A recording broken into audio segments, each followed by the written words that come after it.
श्री स्वामी समर्थ. जय श्री महाकाल. तर मित्रांनो, शालिनी भक्ती सागरवर भागवत गीता चालू आहे, तर सर्वांनी भागवत गीतेचा लाभ घ्यावा. इंदिरा एकादशीच्या तुम्हाला खूप खूप शुभेच्छा. आणि शालिनी भक्ती सागरवर 11वा अध्याय आलेला आहे. भगवान विष्णूच्या विराट स्वरूपाचे दर्शनाचे वर्णन केलेले आहे मराठीत. तर जास्तीत जास्त जणांनी तो अध्याय ऐकावा. एक अध्याय ऐकल्याने 1000 गायी ब्राह्मणाला दान केल्याचे पुण्यफळाची प्राप्ती होईल.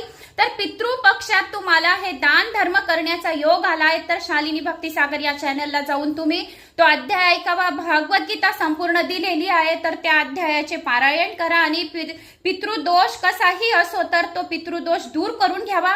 आता उद्यापासून 2-2 अध्याय येतील, कारण की 10 अध्याय येऊन गेलेले आहेत. एकूण भागवत गीताचे 18 अध्याय आहेत. तर 4 दिवसात 8 अध्याय होऊन जातील. मग आपण देवी भागवत पुराण लावूया जमलं तर. सर्वांनी शालिनी भक्ती सागर या चॅनलचा लाभ घ्यावा. श्री स्वामी समर्थ.